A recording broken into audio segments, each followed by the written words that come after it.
I would like to first thank the organizers for having me. It's a great honor and a real pleasure to be here. So today I would like to talk about a recent paper, which is joint work with two of my former PhD students in Hong Kong, Ting Chen and Chichang Ma. So as the title of this, subtitle of this paper gives away, it's a paper about persistence in the historical Chinese context, but we would like to link it to the modern day outcome as well. Now, there's now growing evidence that historical institutions and culture can each generate persistence in the long-term process of development, thereby affecting the outcomes of economic development. So there's a huge slew of literature on this particular topic. So we want to think of institutions. So one cannot help but cite the seminal paper, the classic paper by Acemoglu, Johnson, and Robinson, 2001, in which they argue that bad institutions, or later they call that extractive institutions, could actually create some sort of bad institutions, bad equilibriums. They use past institutions to predict present-day institutions, and then which have a long-term outcome as far as development is concerned. In what is a fascinating paper, Nathan Nunn and Leonard Wanchigon, they find that historical shocks such as slavery could similarly generate a culture of mistrust. And this mistrust also has long-term consequences for underdevelopment. Okay, so you have people working in different areas, some putting greater emphasis on institutions, others on culture. Nevertheless, they all sort of like link the negative consequences of bad institutions and bad culture to underdevelopment in a very long run. Now, what exactly is the relationship between institutions and culture is something that is more difficult to tease out.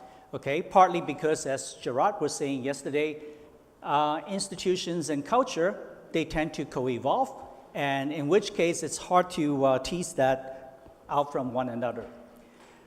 What we do in this paper is to take advantage of China's long history in general and the millennium-long of China's civil examination in particular to look at the long-term effects of institutions. So we think that the institution had survived for over 1,000 years, so 1,300 to be more precise.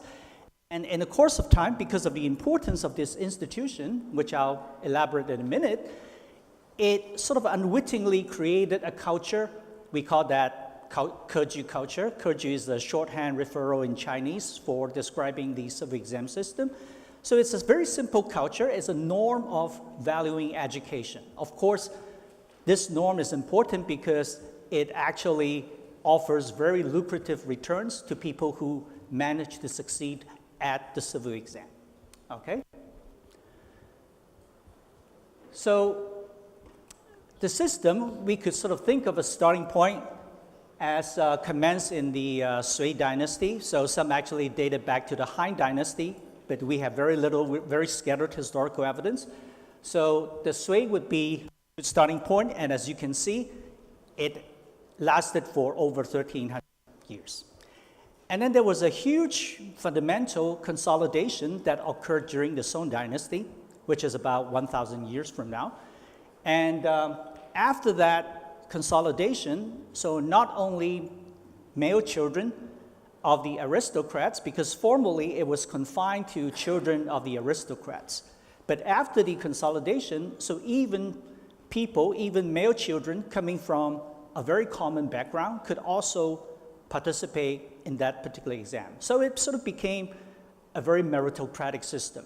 And historians of China have written about social mobility that exists during the Ming and the Qing dynasty, and some also argue it actually already started from the Song dynasty onwards. With the consequential fall of the dynastic empire in China in 1911, so 6 years before that, the China civil exam system was abolished. It was replaced wholesale by a curriculum that was based on Western subjects. So by the time it was abolished, it became China's most enduring institution. And the institution, it was important because it was designed, it was set up to attract learned talents. So they wanted people who could pass various levels of the exam and to absorb these talents, learned talents, to work in the government bureaucracy, to arm the large Chinese empire. Okay, so because of that, so we think it sort of helped generate a value, a norm of valuing education among the Chinese. So let me offer you some anecdotal evidences. So the first pictures that you see is in Chinese we call that Gaokao. So this is a college entrance exam, right? So you can see a toddler. So the parents, these naughty parents, just give her a signboard saying how many days she's got left to taking the college entrance exam. And you can also see that a lot of the teenagers were buried among heaps of past exam papers. Okay, so there's a very fine tradition, as I shall sort of explain to you later, about cram school, about exam aids. So it was not a modern day phenomenon. It may have gotten exemplified, but it's sort of like it was already there some 500 years ago. And so we like to think that this Keju culture existed not only in China, but also in other East Asian societies heavily influenced by the Confucian. So these two pictures, you may wonder why I'm showing you these two pictures. And these pictures, so the left-hand side, it shows you the air traffic diversion that occurs on the day of English oral exam in South Korea. Okay, so if you turn it to the right, so normally a lot of the air traffic would go through Seoul. Okay, and on the day of examination, so there was this government policy or suggestion that you should sort of not go through Seoul, just so that you keep the noise level down. People could concentrate on the English oral exam. Okay. And of course, the last one I'm going to show you is about the Tiger Mom phenomena, which is sort of more famous. So it happens to immigrants' generations even long after the China civil exam had been abolished. They moved to a different country with a different culture, and yet they sort of like endorse a very similar culture close to what we're trying to explain. Now, to be more serious about our claims for the existence of this Keju culture, so what we do is that on the left-hand side, on the horizontal axis, so we enumerate the number of jinshi. So the jinshi is the highest degree holders. And we sort of like enumerate them prefecture by prefecture. A prefecture is the level of administration between a province and a county.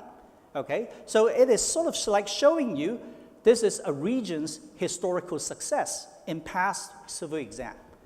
So if you regress average years of schooling today, so we use this of 2010, and you regress that on the number of exam success in the historical past, so we are thinking about 534 years in total, and you get this beautiful picture. Okay, so it shows you that. So what this simple scattergram is telling us is that the more successful you were historically, past civil exam, the higher years of schooling you tend to achieve today. This is at the level. This is not at the individual level. Okay, so this is sort of like a good teaser for us to look into whether or not we are only chasing some kind of historical persistence and there's nothing more than that, or is there anything causal to this relationship? So these are the kind of research questions we want to address in this paper. Okay, so whether the positive effect between historical success and present-day schooling is merely capturing some kind of spurious correlation over time, or is this causal? And in the happy event that it is causal, so what exactly are the channels through which this causality works? Because in the literature on persistence, they raise very interesting questions about the relationship between two factors, but then they often tend to be weak and feeble when it comes to talk about channels or mechanisms of the persistence, how that is being transmitted, that is. So we want to look into that. And finally, a good story should be able to tell you why in some places in China, this cultural transmission has been very strong. So you could see a very strong one-to-one mapping of the relationship between historical exam success 500 years ago and years of schooling today. But in other places in China, this relationship sort of breaks down. Okay, so we want to also examine what are the kind of historical shocks that could produce this kind of varying outcomes. Okay, so about the Keju culture, so why was it considered to be such a big deal, both historically? It was considered to be very valuable because under the lasting influence of Confucianism, as Gerard was saying yesterday, it was a big deal to become a government official, especially high-level government official. So the packing order, the social packing order as it existed in Imperial China, was the officials were actually on top. So you might be very rich being a merchant, but you're actually not, you'll be looked down upon by the society as a whole because you can't do much apart from making money.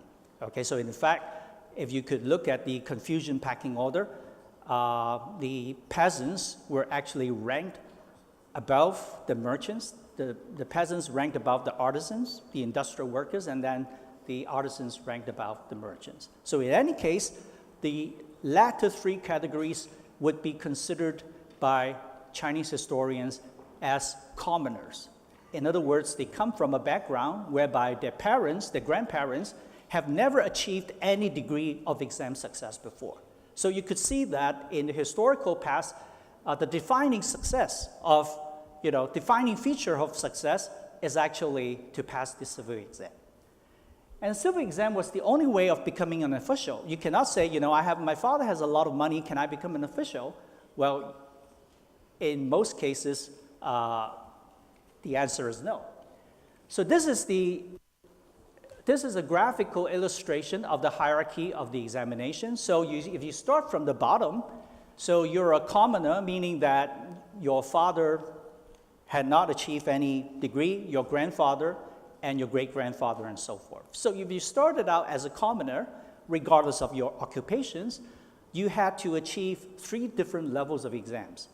Failing one level would actually prohibit you from taking the second level, and so on and so forth, okay? So I'm going to talk a little bit about the extraordinary returns to degree holders, and I would focus on both pecuniary returns and also the kind of exceptional honor bestowed upon these exam degree holders. Okay, so this is sort of more like a back of an envelope calculation by the eminent historian Zhang Zhongli. So in which so there are 2 points to take away here. The first is, compared to a commoner, a gentry's income, so once you become an official, you also become a gentry class. So your income would be considered as about 16 times the average of a commoner.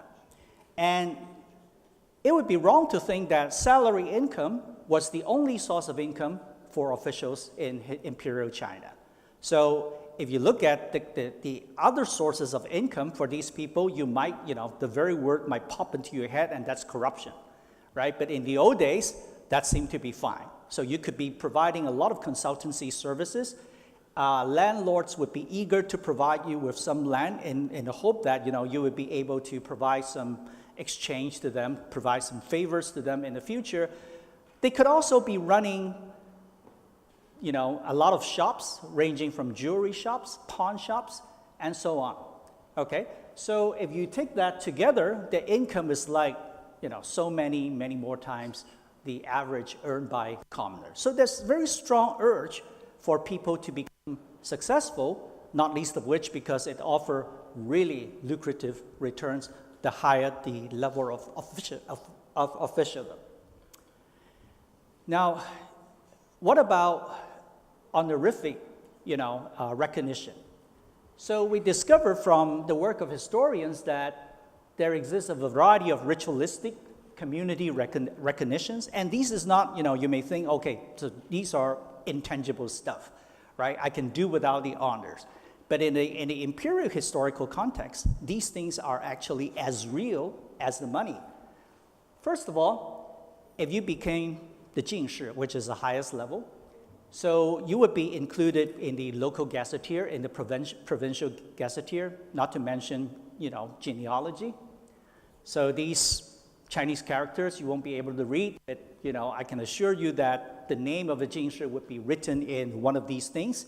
And if you go to the internet today, you could actually search for those names, which is how we actually construct the data set. And then the name would be carved on the monument of the county school to which you attended, and actually also in this so-called Imperial Academy. So this was first set up in the earlier part of the Han Dynasty. And from the Song Dynasty on, Imperial Academy already became abolished. But the Chinese kept using the term.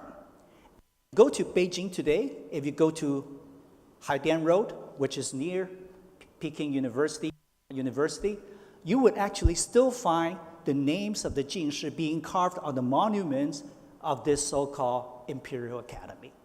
Okay, so this is almost like immortal, right? It is long-lasting as long as civilization continues. This recognition continues. Finally, but not the least, a lot of gateways, arches, monuments would be erected in your own hometown. Okay, so that these are the Chinese characters of jinshi.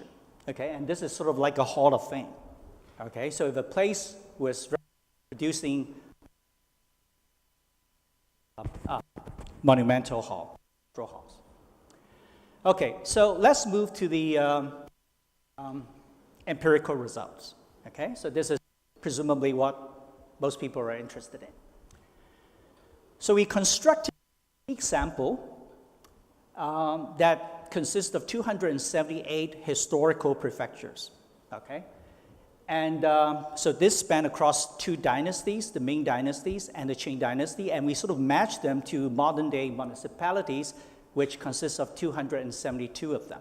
Okay, so you can see a very quick look that the darker hues, the darker color here actually reflects a higher density. So meaning that in the southeastern part of China, very close to the coastal seaboard, these are also precisely the provinces where modern economic growth has actually been the most robust. Okay, so you could think of provinces like Zhejiang, Jiangsu, very near Shanghai. Okay? So our key independent variable is a variable we call Keju, and is actually measured using the total number of jinshi in a prefecture. So the prefecture would be our spatial unit of analysis. Because the prefecture varied in terms of population, so we normalize our measure by the number of people in a prefecture. So over the years, 534 years, we had over 40,000 jinshi during the Ming and the Qing dynasties combined. And so this would be our key independent variable. And this is our dependent variable, the years of schooling today. So the larger the bubble, the higher the years of schooling. Okay? So if you match the two, superimpose one onto other, you could actually see that in some pockets, there's very strong cultural transmission. I shall be showing you that later on. Now, we control for a lot of things. Okay? So many of you at this point would probably think that jinshi density itself is endogenous, and you are absolutely right on the money. Okay, so that's why, to begin with, we need to control for a number of confounding variables first. Okay, so the baseline control consists of the following. It controls for two dimensions of geography It controls for contemporary economic prosperity using nighttime lights in 2010. And for all the regressions that we run, we control for province fixed effects.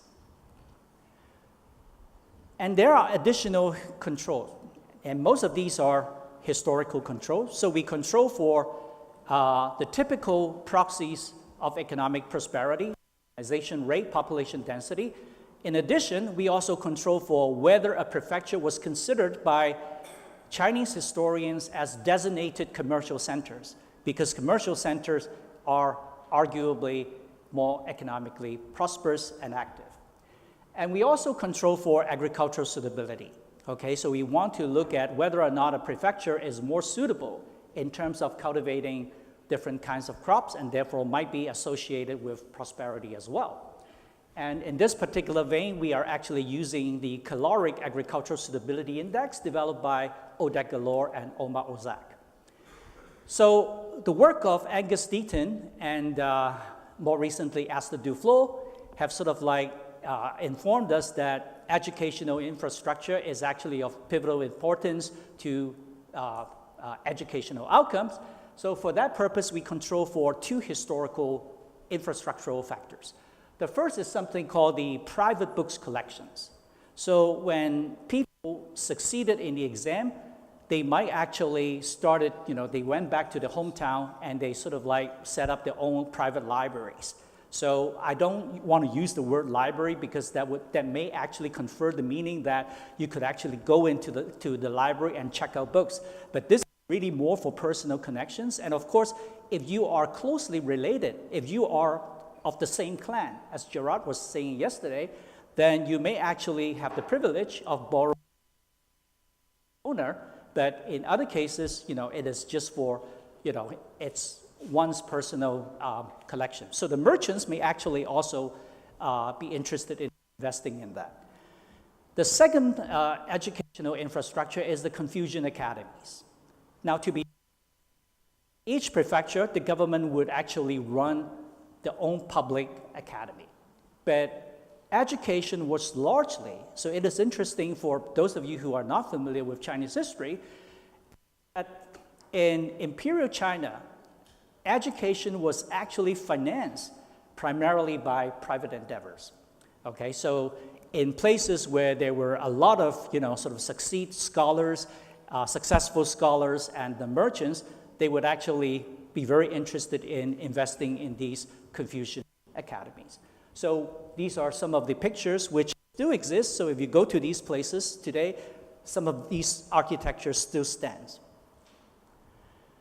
Okay, and then we control for clans and elites. Okay, so because of these obvious social and political influences that they could leverage on the resources. I can explain that in further detail in the Q&A section. And we also control for migration as well, okay? And this first table, which is baseline OLS estimates, actually showed you the outcome of regressing the average years of schooling on the Jinx density, which is a measure enumerating the number of Jinx holders throughout the main chain dynasties. And the different columns, we just basically add more controls as we move towards the right-hand side. Okay, so by column 5, which we consider to be a full model, and you can see that Jinx density positively significantly explains average years of schooling of about 0.058. So that's the size of a coefficient. And if you are concerned about migration, so we actually take out people whose birthplace is actually different from the place they took the provincial exam. And this also yields us a significant coefficient as well. Now, as we move from column 1 to column 5, you could see that the size of the coefficient has diminished. So suggesting that our OLS estimates, it's very likely biased by problems of omitted variable bias, measurement problems, and so forth. So it could be biased, it could be underestimated, if the problem comes primarily from omitted variable, but it could also be biased towards 0 if the problem comes mainly from measurement error. So we don't know yet. So we spent a great deal of effort trying to identify the causal effect because the editor tells us the most important thing that you guys need to fix, if you cannot prove that this is causal, it'll be bye-bye.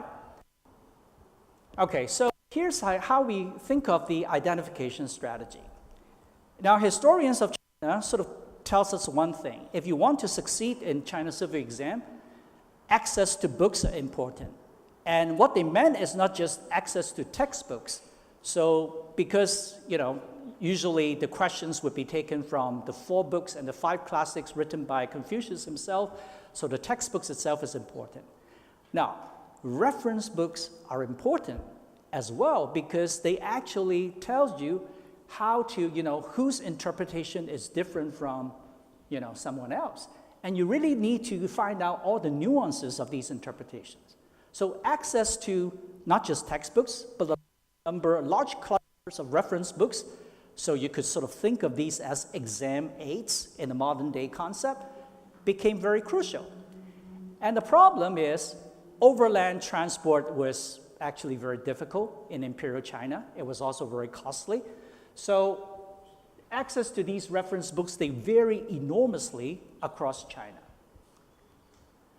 Now, out of the 278 prefectures that we've constructed, for example, so there were only 19 major printing centers as identified by the Chinese historians. And these 19 printing centers together account for over 80% of the book catalogs produced during that particular 500 years. So we geocoded the location of these printing centers, and as you can see, a lot of them were clustered in the southeastern part of China, right? Very similar to the picture you saw on the degree of Jinshi success. Now, one note to point out is that from the 14th century onwards, the Chinese had relied on a technology, a very primitive technology called woodblock printing. So this is not the kind of relief press printing invented by Johannes Gutenberg in the 15th century. Eventually, that technology replaced the old Chinese technology. But for 5 centuries, the Chinese relied solely on a technology that uses pine for producing ink and bamboo for producing the paper, okay? And so we sort of think that printing centers had to be located in very close proximity to where the pine and the bamboo were located. Okay, so here you can see there are like 27 pine centers, pine habitats, if you like, in China, about 65 bamboo locations. And you cannot see very clearly from this picture, apart from many colorful dots. So we zoom in. So we zoom into 2 prefectures in Fujian province in the southern part of China. Now, in these 2 prefectures, they actually did not have any pine and bamboo habitats in their own prefectures. But they have very close access, very proximate access to these 2 ingredients required for printing. And so they could actually get that easily, especially in the Chinese case. Ever since the Tang Dynasty, China had actually developed a very well-functioning water transport system. Okay, so this was pointed out by an eminent historian, Mark Alvin, at Oxford University. Okay, so and you can see that these are the river tributaries through which the 2 principal ingredients, pine and bamboo, required for woodblock printing could actually be shipped easily along the rivers. There were plenty of anecdotal evidence that we have actually put in the paper. So what is our IV? Our IV would be a prefecture's shortest river distance to its nearest pine and bamboo sites. Okay, so this would be, and then you may think, oh, okay, so it's another distance variable for the IV, so it may not pass the exclusion restrictions test. So we're going to show you what we have done. Now, before we show you the instrumental results, I want to show you very quickly the logic of our instrumental variable. So first of all, we can see that Jinshi density could be explained positively and significantly by the number of printed books. The more printed books you have, the more successful you became in terms of the civil exam success. And then we could also find that river distance to these two ingredients were negatively correlated with the printed books. What does that mean? That means that the farther away you are from these two, where these two ingredients, key ingredients were located, the fewer the printed books you have. And by the same logic, the farther you are away, the lower would be the Jinx density. Okay, so this is the logic of our identification.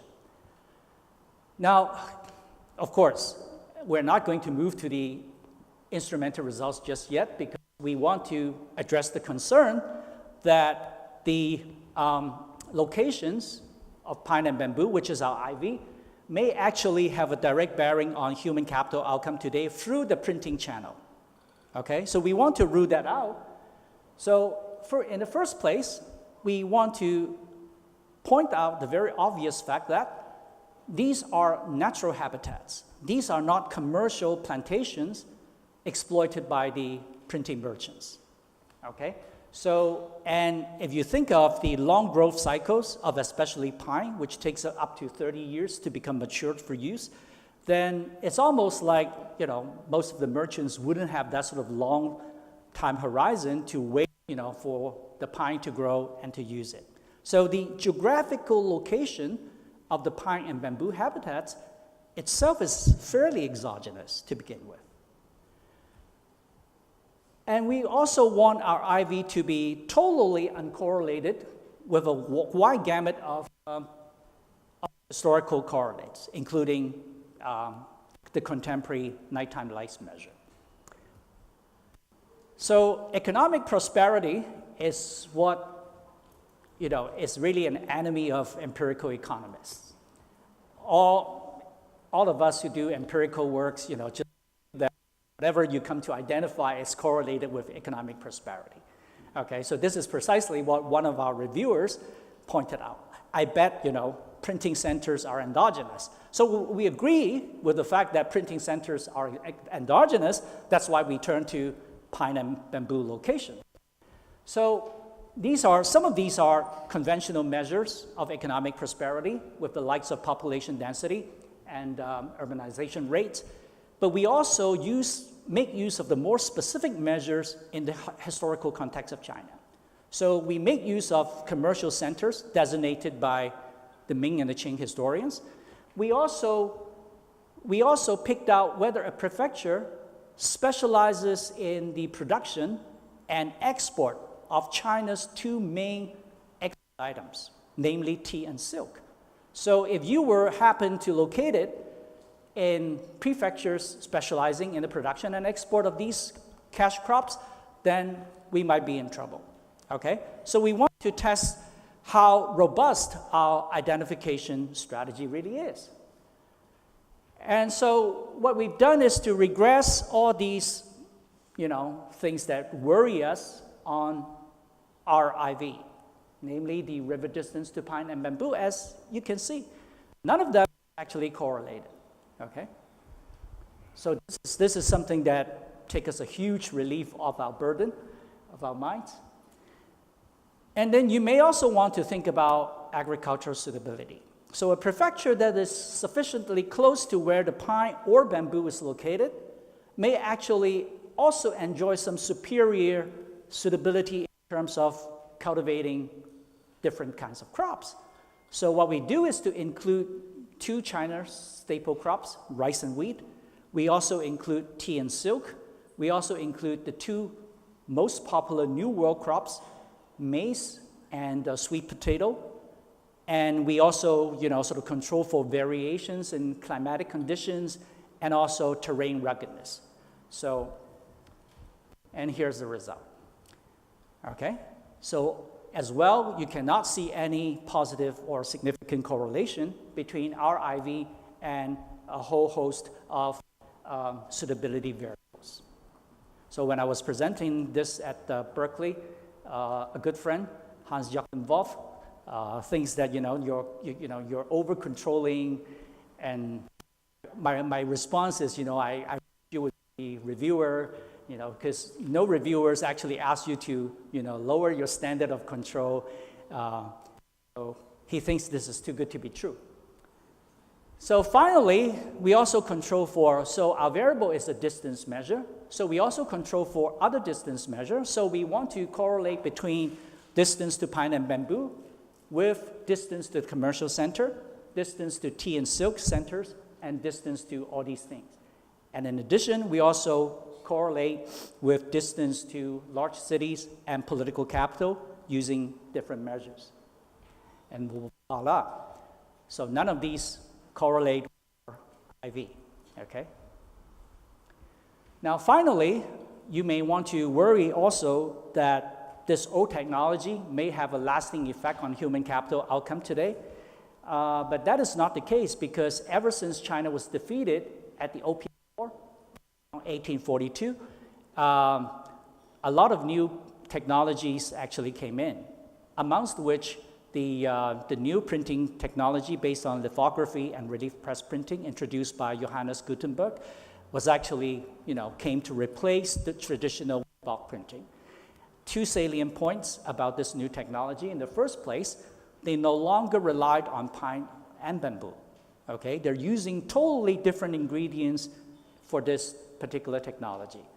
And in the second place, the 19 printing centers, they all lost out, okay? Shanghai and Tianjin became the two major centers, replacing all the previous printing centers historically.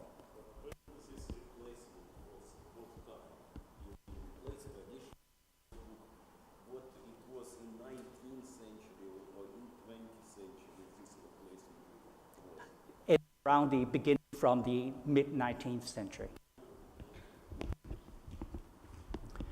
Okay, so this is our instrumented results. So our first stage result shows you that the farther you are from pine and bamboo, the lower the Jinshi density.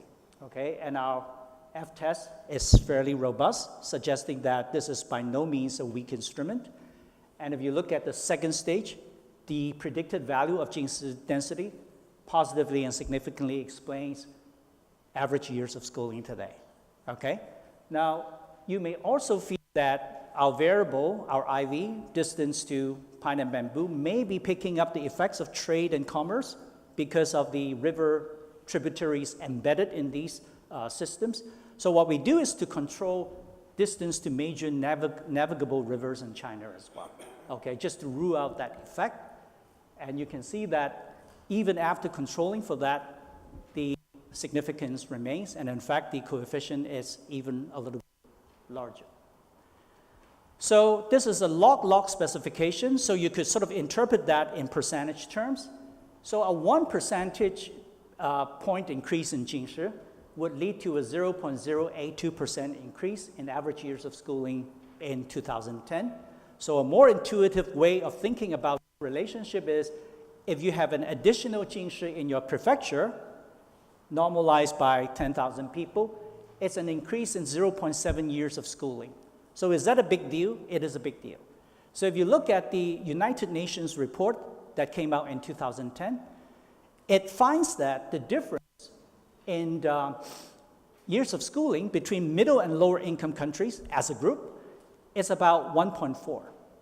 And the difference in income between these two groups are more than 3 times, okay? So 0.7, the difference is actually, can be translated into an earning difference of more than 1 time, okay? But of course, you cannot really do that mechanically, but I'm just trying to illustrate that this is not a trivial effect. Now, turning to the more interesting part, although we consider this to be a cultural transmission process, we would like to be very specific about what we actually meant. So what does it mean when we talked about cultural transmission? So we think that at least we could actually decompose this sort of transition, this sort of persistence, into 2 identifiable channels. So the first would be human capital persistence. So human capital could be transmitted genetically. It could also be transmitted through parental indoctrination.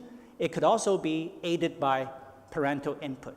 Okay, the time and the resources parents spend on the children, the skills and values that they instill in them would actually help their performance down the road. So we want to see whether that is measurable. Okay, so what we do here is that we make use of a very interesting survey. This is a 2005 1% mini census survey. Now, the cool thing, it is not so cool for the respondents of the survey, but it's a cool thing for the researchers, because in this survey, we actually can find the surname and the hometown of the respondents. And we can use those two pieces of information and to trace back to the historical prefectures and try to find out how many ancestors, if any, from both the father side and the mother side was ever a jinshi.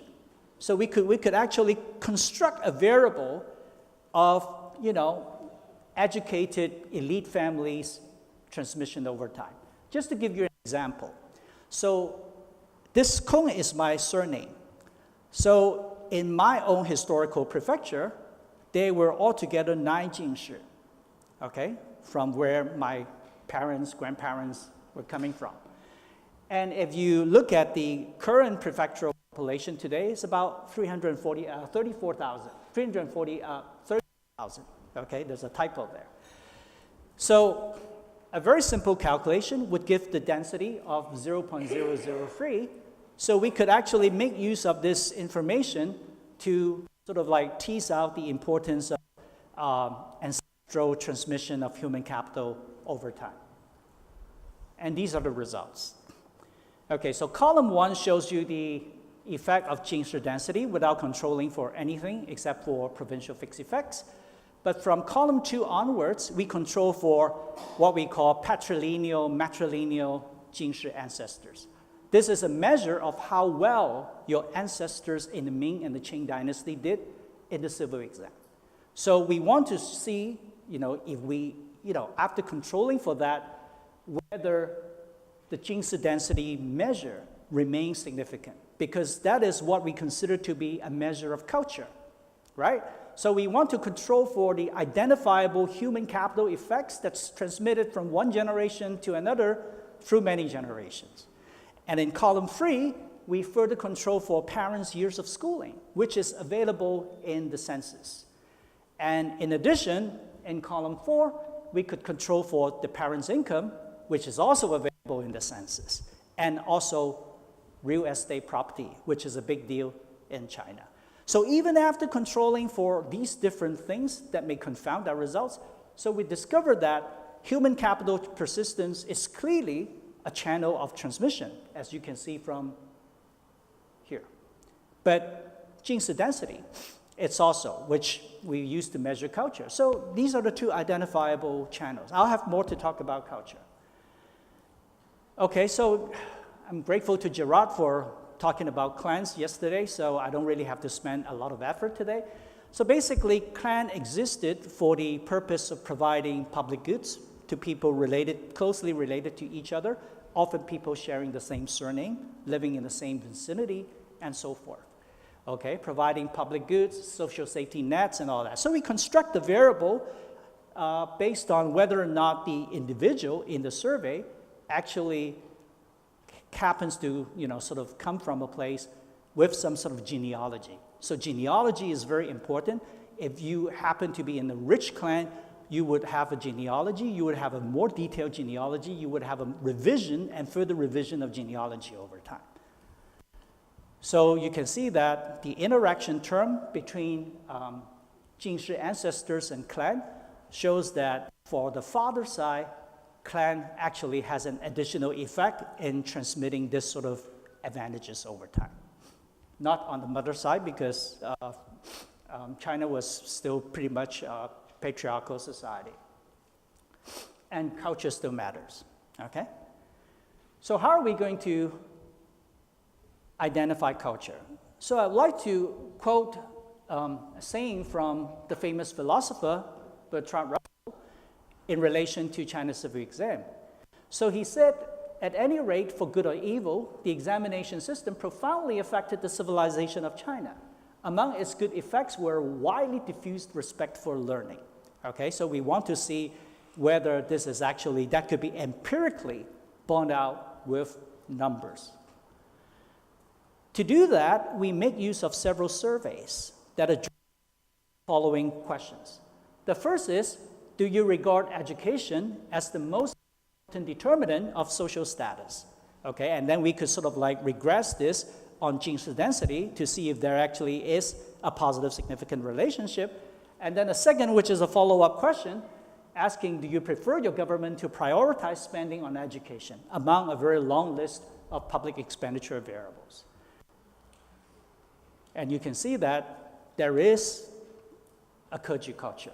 So places with very high success in the historical past have higher probability of choosing yes, I think education, rather than wealth, being the most important social success.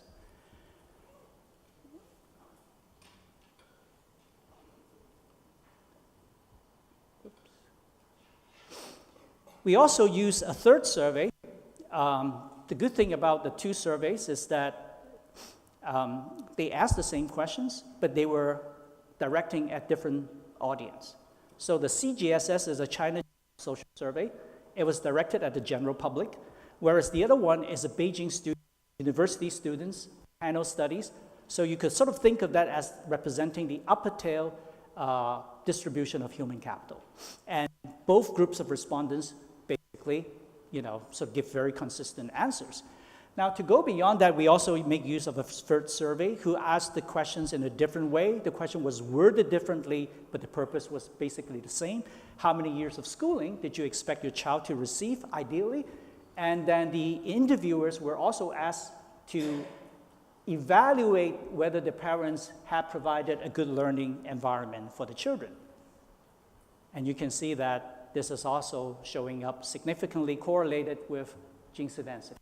These are all two-stage least square results. Okay, so it's instrumented. Now, just to make sure that if there are some labor economists who are looking at our paper, then we want to show that there's actually a different way of showing that this is really, sort of a cultural thing. So what we do here is that we, instead of using the attitudinal questions, asking them, what do you think about the importance of education? We actually look at the formation of non-cognitive skills. Okay, so labor economists such as Mr. Jim Heckman and his collaborators have actually sort of found that non-cognitive skills such as perseverance, self-control, time preference, and so forth are positively related with human capital outcomes. So we want to see whether or not this is also the case in China. So we make use of the same survey, which is the Beijing College Student Panel Survey, because this survey actually has sort of test scores of their performances in relation to a variety of non-cognitive and cognitive skills. Now, the most interesting thing about this exercise is that these are elite students studying in Beijing, but they are basically coming from all over China. Okay? So what we do is to exploit the variation in what we call the hometown Jinx density. So presumably they come from a place with very strong tradition, then they would have this very strong tradition of the Keju culture. Some people may come from a weaker culture, so we could sort of exploit that regional variation. Okay? So the comparison is actually very robust because we are only comparing students. These guys study in one of 15 universities in Beijing. So we are comparing likes with likes. We compare students studying at the same university, pursuing the same major, and in the same cohort year. Okay? And we also control for initial ability, like the college exam scores. We also control for the parents' years of schooling. And here's the result. So you could see that Jinx density is negatively correlated with absenteeism. Okay? So assuming absenteeism is not a good thing. Right? So in other words, students coming from background with a very strong ancestral Jinx density tends to skip class less frequently compared to the peers with weaker Jinshi density historically. And they also they have stronger intentions to pursue graduate education.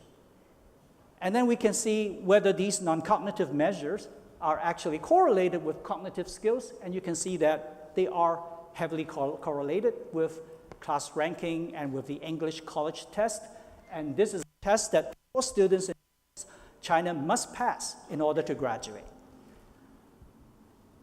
So finally, so if you look at these numbers, you can see that so students coming from hometown with stronger Jinshi density, they enjoy a 69% advantage of wanting to go to graduate school and a 44% advantage of being admitted into graduate school. Okay, so moving on to the final part, it is about why some places have stronger cultural transmission, whereas other places have weaker cultural transmission. So we want to understand what are the mechanisms at work. Okay, so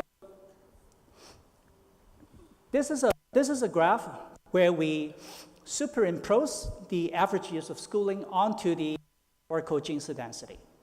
Okay, and you can see that there are regions of strong persistence, regions where Jinshi density was high historically and average years of schooling is high today. There are, however, also pockets of lower persistence, that you either have very strong historical Jinshi density in the past, but very weak, sort of like lower years of school. So we want to understand why, given the same cultural transmission process, why it differently across space and over time.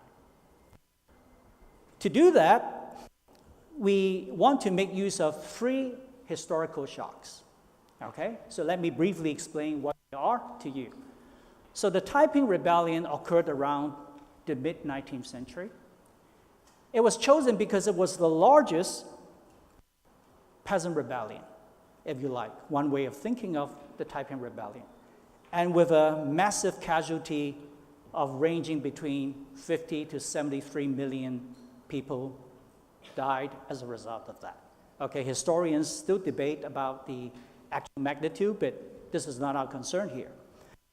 So we want to see whether this particular historical shock, especially because it actually happened in regions with very strong Jinshi density.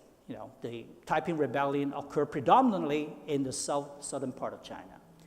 And then the second historical shock is something we think of as the forced opening of China to the Westerners, also after 1842, when China was defeated by Britain at the Opium War.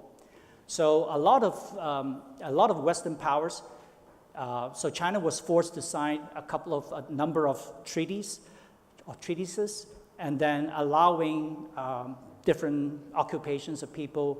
So the missionaries were one of them, and they all went into China and went all over the place. So we used a number of treaty ports. So the Chinese was forced to set up treaty ports to allow businessmen, missionaries to enter China and to do whatever they wanted there.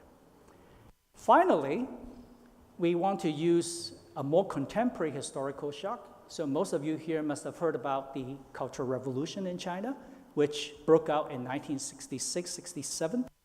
So the Cultural Revolution was a political movement aimed at attacking Confucian ethics, values, and denouncing the merits of education. So that's a very important element of the Cultural Revolution. Now, to achieve that, young people were actually fanned. Encouraged would be, sort of an understatement, to burn books, to accuse and attack the teachers, very often even the parents, to destroy history, above all, to, criticize Confucius. During the first 3 years of the Cultural Revolution, it was very brutal. So there was a lot of collective violence resulting in what sociologists and historians call massive killings, sort of gang fights. So we could sort of exploit the variation across space in the casualty to predict how they might affect the transmission of this Keju culture. So this is a simplified table which shows that, so what we are interested in is not the main effect itself, but the interaction term between all these historical shocks and Jinx density itself. And you can see that of the 3 different historical shocks, only the Cultural Revolution had a negatively significant effect on the transmission of Keju culture. Okay? So why? So we might want to think of that as, the Cultural Revolution disrupted, not just disrupting educational opportunities because universities were closed during that time, and it also threatened the lives of those who were either educated, right? You would be attacked because you are more educated or intend to pursue education. So we are thinking whether we could actually, so these are macro level correlations. We are testing this as a prefectural level, but is it possible that we sort of pin this even in a more fine-grained fashion by linking it to micro-level data? So this is what we do in the rest of the talk. Okay, so we look at theories about cultural transmission. So these are really theoretical models written by theorists. So Gerard was also talking about Peasant and Verdier. So they're among those, their theory is parents would like to instill the values in the children regardless of whatever changes there might be in the external political and economic environment. Now, a different theory developed by Douarque and Suitability, however, argue that altruistic parents have the welfare of the children in mind. Now, what that implies is that shape the children's preference and values in a way that could best prepare them in the future.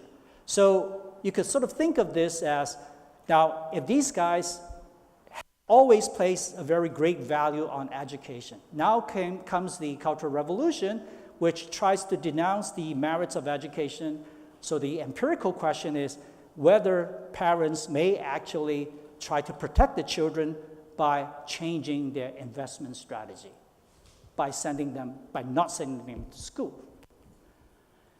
So I mentioned earlier that we could actually make use of the regional variation in mass killings. And this is a data set provided to us by Professor Andrew Walder, a very famous sociology professor at Stanford, who spends a lot of time collecting data on this particular subject area. And you can see the tremendous regional variation. So we make use of this. And we do not have a direct proxy of parental response, okay? So what we think we'll do is we use Jinx ancestors, the variable that you've seen before. So presumably, somebody coming from a tradition that values a lot about education would probably have inherited, this kind of tradition across generations, over the generations. Okay, so we could sort of use this as a proxy for parental response in response to these mass killings. Okay, now our hypothesis is actually very straightforward. The mass killings that occurred during the Cultural Revolution should reduce the strength of the Jinx density. In other words, it should reduce the strength of, it should undermine parental's enthusiasm in investing in the children on the years of schooling. But this effect should be significant only for the cohort directly during the Cultural Revolution. So in other words, we could actually set up a treated group. So these born between 1945 and 1967 because they would be aged between 9 and 22, and so they would be affected at all levels of schooling during that period. But they shouldn't affect people who were born before 1945, because by 1967, these people would have already completed college if they had gone to college. And by the same token, it should not affect people who were born after 1967, because by then, the casualty, the mass killing has already completed. So what we do is to go back to the 2005 census, mini-census data that we use to construct these different age cohorts. So what we do is to combine the regional variation in mass killing with the vertical variation in age cohorts to tease out the effect of mass killings on parental response. So in column 1, you could see that we are interacting. PJA stands for patrilineal jinshi densities, and MK stands for mass killings. So there is indeed a significant effect of mass killing on the patrilineal jinshi density. And this effect is, as we expected, it is negative. So suggesting that these families with a very strong tradition of jinshi density, of investing in children, were affected, okay? If you break this down into different cohorts, you could actually see that the result comes exclusively from the cohort duly affected during the Cultural Revolution. It has no effect on people, on the older people born before, the Cultural Revolution, and also the latecomers. We see the same effect when we replace the patrilineal jinshi density by the matrilineal jinshi density. So these are the jinshi density from the maternal side, and the effect is the same. It also comes from the cohort directly affected. Finally, we interact jinshi density, which is a proxy for the societal culture.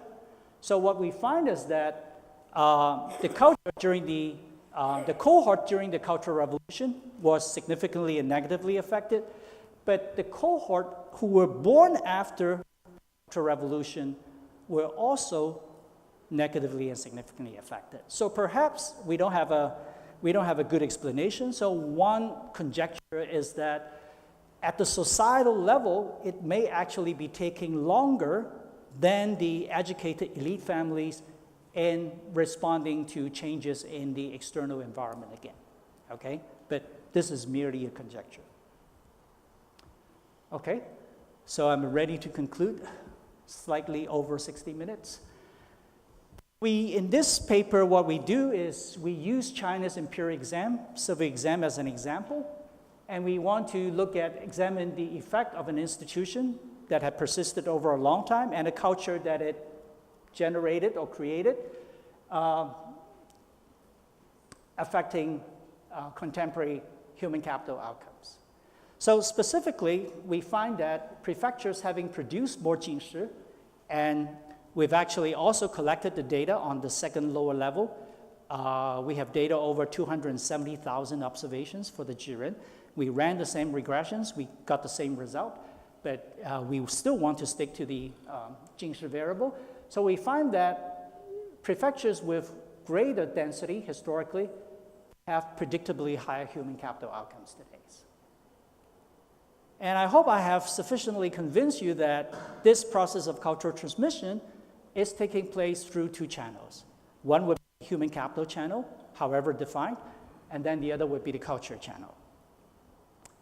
And then the strength of this transmission is weakened by the Cultural Revolution and none other whatsoever historical shocks.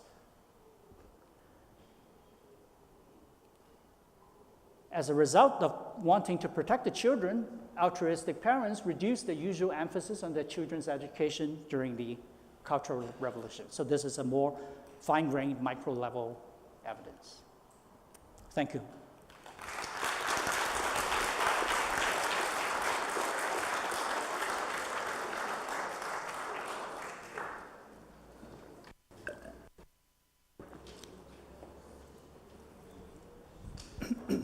Now, good. Thank you very much again. So now we have about 25 minutes for questions and discussion. So you can use as yesterday this online electronic system, but it's possible also to raise a question from audience. So please, who would like to ask any questions or provide comments?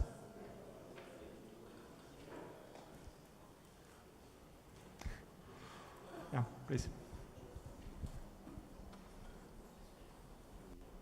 Hello, Mr. Kung, and when you talk about the history of exam, you mentioned that the main problem was inability of reference textbooks in Western areas of China, yeah? But I think that, and you also talked that was very high taxes on for the river transport, yes? And I think that the very simple solution is to reduce tasks for textbook, for books. Why this solution was not implemented? Because, as I think, really the textbook availability is the key factor of success in exam, and further it's go to the development of a region, etc. So the simple solution was to reduce tax or do it zero. And the other solution to do some teachers of jinshi exam. So what is your opinion here? So I'll try to answer the first part of your question first. I'm not quite sure if I understood correctly the second part of your question. So the first part pertains to the availability of textbooks and reference books, right?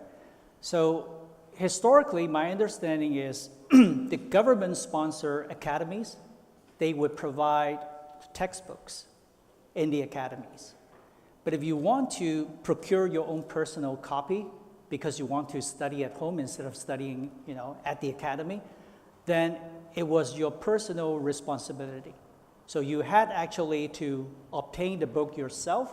Now, what I haven't mentioned is that there was a limited amount of book trade going on at the time. So it's not as if the fact that, in your place you have no printing center, you had no books. So historians have actually talked about book trade. But because of the massive, sort of difficult conditions of moving about, of physical movement in the past, so book trades were actually very limited. So you wouldn't expect somebody from Fujian province, which was, in the southern part of China, would be going all the way to the capital of Beijing, right? So historians actually have talked about price differences. So for the same book, it would be 1.57 times higher in Beijing than in the lower Yangtze region of Southeast China, and 3.3 times the difference than in the printing centers near Fujian. So,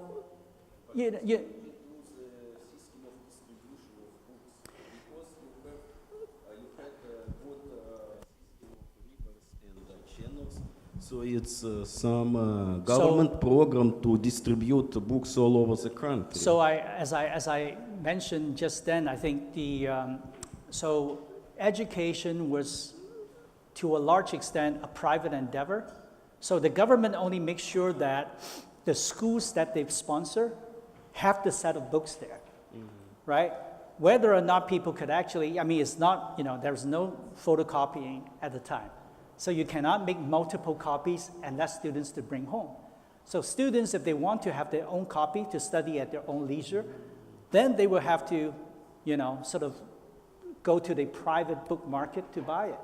So I guess for those two reasons, it was not, so today when we look back, this is probably so easy, so straightforward, but the historical conditions was such that this was really a constraint.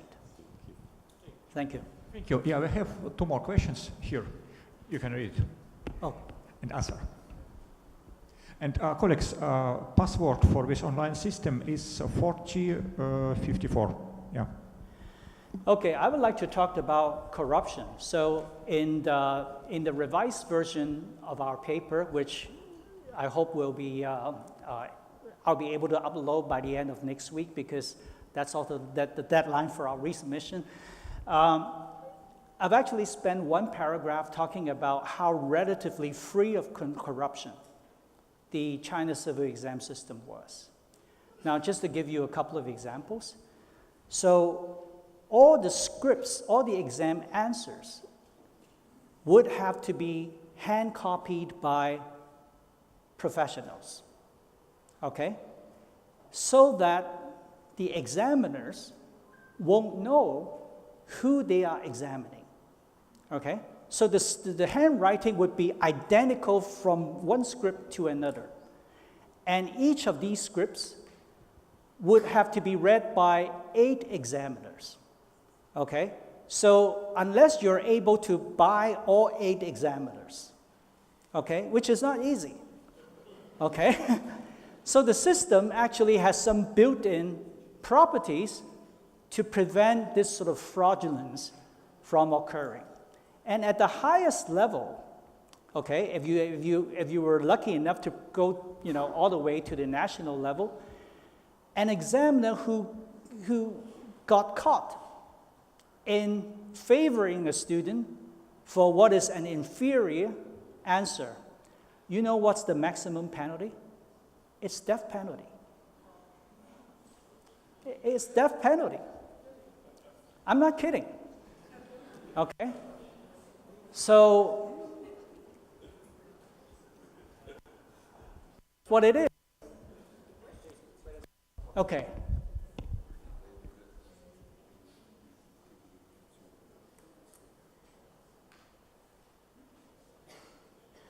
Okay, so I haven't actually done anything with regard to the second question.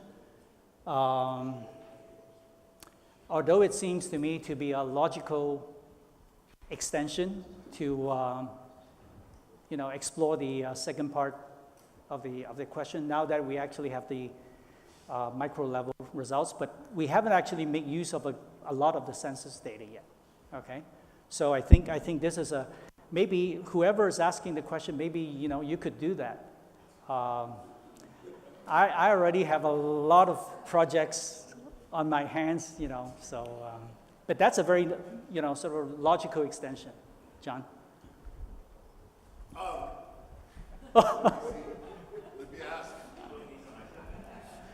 Thanks, James. Great paper. But let me ask you, would an interesting extension be to look at Taiwan? So an interesting question would be, since Taiwan was under Japan for a substantial period of time, you could compare the Taiwanese today who are descended from early Fujianese from a few hundred years ago versus the Taiwanese who came over with Chiang Kai-shek after 1949, and then look at its effects on exam performance or something, since they don't have the benefits of several hundred years of jinshi infrastructure, but they are under a totally different system in Taiwan. Would that be an interesting extension of this work?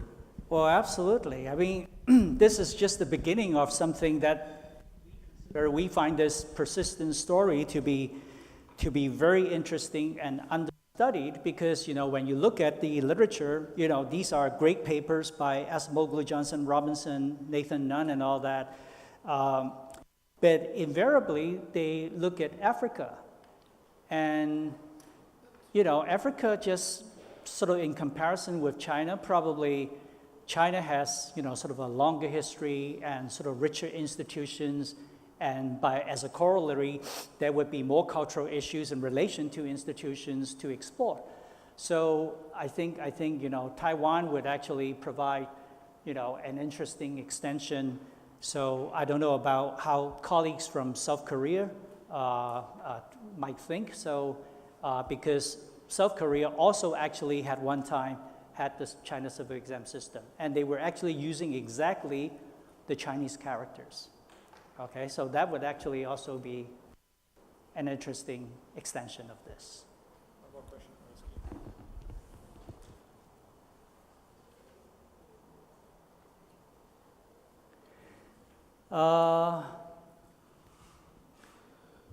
Well, yes and no.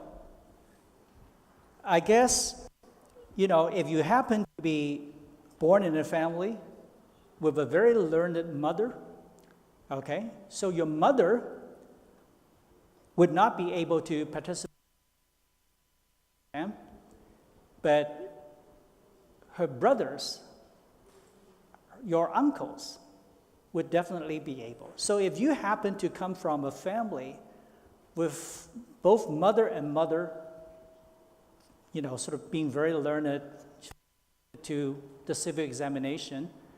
So, imagine that the effect from the mother side would be just as strong, because we're not talking about one generation, we're talking about transmission over a very long period of time, right? So if you look at, so in our paper, we have actually break down the 600 years into a 50-year interval. And we do the regressions on these, sort of different 50 years intervals. And you can see that in most part, they are significant throughout, okay? So this is sort of like not direct to that, but I'm just trying to think that because it's such a long drawn process, it's a varying over, we're talking about transmission over in excess of 500 years, so maybe that's the reason. I need to think more about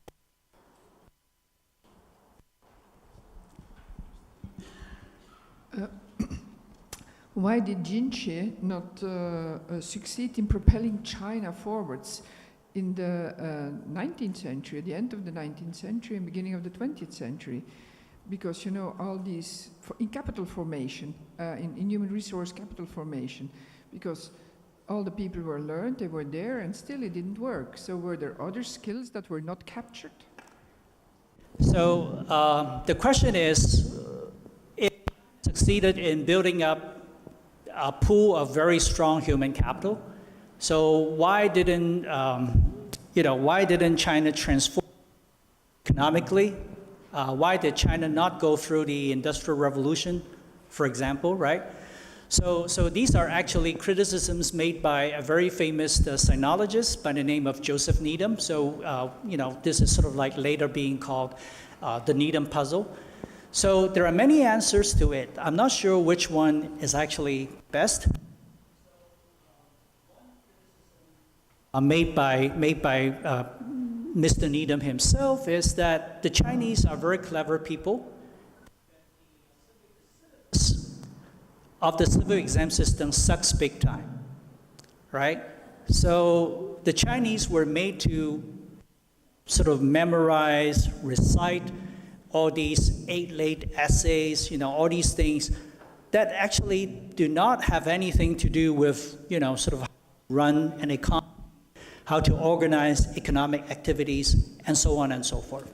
So that is one reason sort of. Another related reason is, because the civil exam, they put so much emphasis on the teaching of Confucius, they ignore, sort of Western curriculum, Western, subjects with the likes of mathematics, science, and all that. So that is sort of another reason, a related reason being given. So I don't know which is the best reason. I haven't, sort of thought very carefully about that. Seems to be a logical extension. Yes. I wonder if your fascinating presentation, I wonder if the value system that existed during the imperial period and when this system of examination for civil servant was so important can be taken also for our contemporary society, where it's true that college examination, very tough college examination, as exists in China now, as exists in South Korea now, as exists in Japan now, are very important.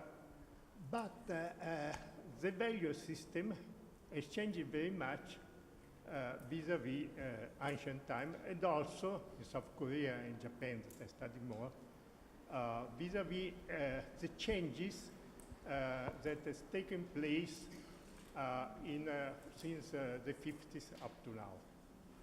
Because, for instance, to get a good job in civil society, in industry, in firms, in corporations, and so on,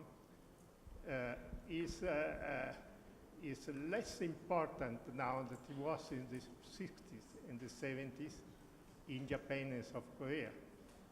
Because you can also, and secondly, the importance of private universities, which are increasing in number, also in China in the same time, can change the possibility to enter prestigious academic institutions.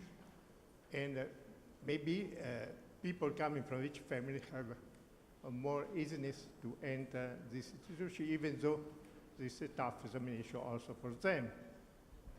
So a changing of values about the prospective jobs, about the prospective income, can give a different meaning to the tough entrance examination. So I think the good thing of looking at history is it already happened. And I guess the biggest difference between 500 years ago in China and today is that the society was so much more simple, right? So because if you look at the social pecking order, everybody, if you were born a boy, if your parents care about your education, then there's only one thing that they come to mind, which is you prepare well for the exams. And ultimately, they wanted you to become an official. Nowadays, this is a brave new world. Everything goes. So, if you are smart enough to get admitted by Harvard University, the best way is not to finish your education at Harvard, but to leave it, 1 year after Harvard and, sort of set up your own enterprise. So, so one way of conceptualizing this is, I think, in modernity, there are multiple equilibria, right? So you could actually become rich and famous, not through education, especially in this digital age, So you could be, you could sort of invent Uber, for example, even though Uber is getting into some trouble, but it's a company, that is worth $70 billion, right? So, and I think remains in the average people for most of us, but there are other for people to, sort of move ahead, get ahead of other people in the society. That's how I think. Okay, if there is no other questions from audience, maybe 2 questions from me. The first one, a bit technical. You used in your regression analysis variables about clans and about elites. You explained clans, but maybe I missed something about elites. If you could provide more No, I more haven't. info. You haven't missed anything because I haven't talked about it. So how do we measure elites? So political elites are measured very straightforward. So we look at the number of jinshi in each prefecture, and from their biography, we try to find out whether they ended up the career as the top 3 level of the officials, because there were 9 gradations to officialdom in China. So we would consider only the top 3 levels as high-level officials. Okay, so this is how we measure political elite. But maybe from this point of view, some kind of follow-up. And I'm not sure, did you try to check these things, or maybe it can be a question or issue for future research. What about communist elite?